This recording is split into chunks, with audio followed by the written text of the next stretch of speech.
બાળકનો જન્મ થાય ન કહેતા કોઈ કે દાદા જેવો છે ને કોઈ કે મામા જેવો છે ને કોઈ કે કાકા જેવો છે ને કોઈ કે મોટા બાપા જેવો છે ને એનો એ બગડીને બેહેલે કે કેના જેવો થયો. હવે તમે નક્કી કરો ને, તમે કહેતા હતા કેના જેવો છે, હવે નક્કી તમે કરો.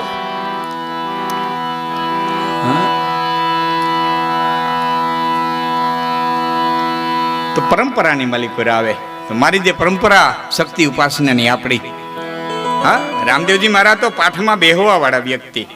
રામદેવજી મહારાજ તોડા દે, જેસલ રૂપા દે, માલ દે, આ બધું જે છે ખીમ્યો કોટવાડ દાડમ દે, એ તો પાઠની અંદર સનાતન જ્યોતની માલિકો બેસવા વાળી વ્યક્તિ. પાઠ તો આદિ અનાદિ શિવ અને શક્તિનો છે. સીતાજી પૂછે લક્ષ્મણના બાંધવા કયો ને અમને વડા ધર્મની વાતો. આ સનાતન ધર્મની પરંપરા એ શક્તિના ગુણ ગાતા એમ કહું છું કે મા ગુણ ગાવું મહાસુખ પાવું, ન જાવું કહી જગ ઓર દ્વારા. અને આગળ કે માતન માગવું મેં કછું આન. રામકૃષ્ણ પરમહંસ એમ કહેતા કે માની ભક્તિ કરો ને તો મીંદડીના બચ્ચા જેવી કરજો, વાંદરીના બચ્ચા જેવી નહીં. માની ભક્તિ કરો તો મીંદડીના બચ્ચા જેવી કરજો, વાંદરીના બચ્ચા જેવી નહીં. કારણ વાંદરીને બચ્ચું વળગ્યું હોય, વાંદરી ઠેકડા મારતી હોય, કઈ મૂકી દે બચ્ચાના ભાગ. મીંદડીના બચ્ચા આંખું વીસીને બેહી ગયા હોય કે મારી જનેતા મને જ્યાં લઈ જાય ને સલામત સ્થાને જ લઈ જાય, જ્યાં લઈ જાય સલામત સ્થાન. આટલી સંપૂર્ણ શરણાગતિ જેને સ્વીકારી લીધી હોય તો માગું ગાવું મહાસુખ પાવું, ન જાવું કહી જગવોર દ્વારા. માતન માગવું હું તારી પાસે કાંઈ નથી માગતો, માતન માગવું મેં કછું આન. હું કાંઈ નથી માગતો, ઓહો નિશ ગાવો હું ગાન તિહારા. અને રાત અને દિવસ હું તારા શરણની માલિક રહું અને તારા ગુણ રાત ને ગાઉં દિવસ ગાઉં. કેમ કઈ જો તે પ્રલંબા જોગદાંબા ને જાધ જાંબા ઈશ્વરી.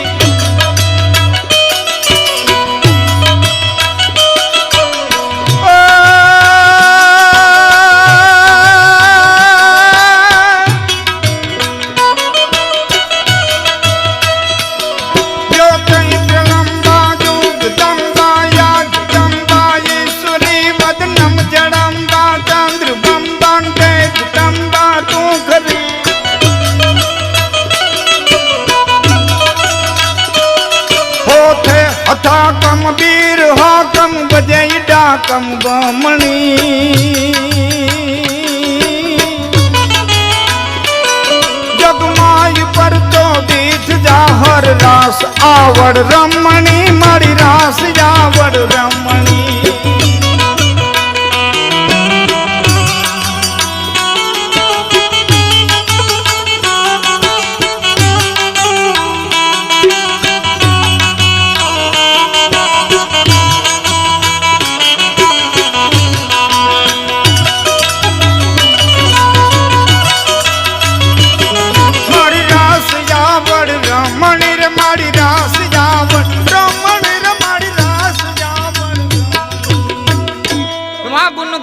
ભગવતી હું તારા ગુણ ગાઉં, કોઈને દ્વારે ન જાઉં, અહોનિશ રાત અને દિવસ હું તારા ગુણગાન ગાતો રહું. હવે સાંભળજો કે દાન ધનાદિક સાખર સંપત.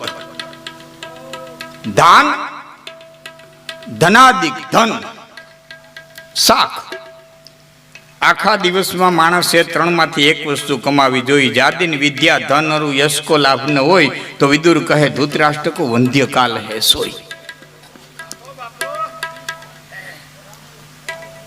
રેડી આપ જો વચ્ચે વાત કરું, આપણે સંતવાણીમાં મળીએ, સંતો મળે, આપણે આનંદ કરીએ, ભજન કરીએ. પણ એક તમને દાખલો વિદુર અને ધૃતરાષ્ટ્રની વાત આવી ને, આ વિદુર નીતિનો દુઓ છે, હું હમણાં બોલ્યો. એ પ્રસંગ આખો એવો બનેલો કે વિદુરને નીંદર નહોતી આવતી, કૃષ્ણ વસ્ત્રી કરવા આવતા હતા એટલે નીંદર નહોતી આવતી. વિદુરને બોલાવ્યા, વિદુરને કીધું વિદુર મને નીંદર નથી આવતી. પછી વિદુરે એને જે જ્ઞાન દેવાની શરૂઆત કરી એ બેનો વચ્ચેનો જે સંવાદ એને વિદુર નીતિ નામનો ગ્રંથ કહેવામાં આવે. હવે સાંભળજો, એ આવે ત્યાં હું બધાને ખબર છે. મજાની વાત એ છે વિદુર નીતિ તમે ક્યારેક લઈ અને યુવાન મિત્રો વિનંતી કરું વાંચજો, છેલ્લો શ્લોક એનો વાંચજો. બન્યું હું આખી રાત એટલે મોડી રાત સુધી વિદુરે ઉપદેશ દીધો એટલે છેલ્લા શ્લોકમાં ધ્રુવતા એના મોટા ભાઈ ધૃતરાષ્ટ્રએ કીધું કે હે વિદુર, તું જે કાંઈ કહે છો એ સત્ય છે, હું 100% માનું છું, કાનની બૂટ પકડું એમ તો નથી કીધું, પણ હું મારી ભાષામાં કહું છું કે તું જે કાંઈ કહે એ 100% સત્ય છે.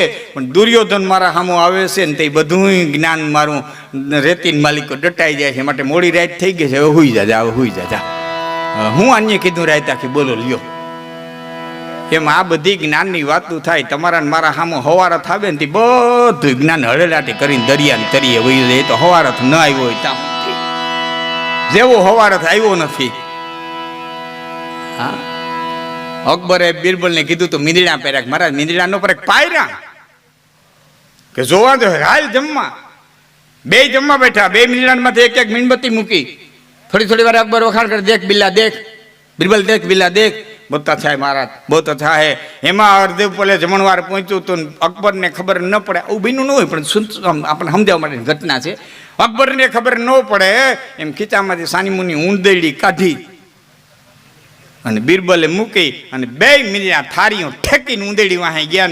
અકબર બિલા બિલા બિલા બિલા બિલા કરતા રહ્યા. તે બિરબલે કીધું મહારાજ એ તો ઊંધેડા ન દેખ્યા હોય ત્યાં સુધી મીંદડા પરે, બાકી મીંદડા પરે. આ મન છે મીંદડા જેવું છે, દીવાની સૈક જેવું છે, ધજાની પૂછડી જેવું છે, વિસળને વાવડે ડોલનારું છે.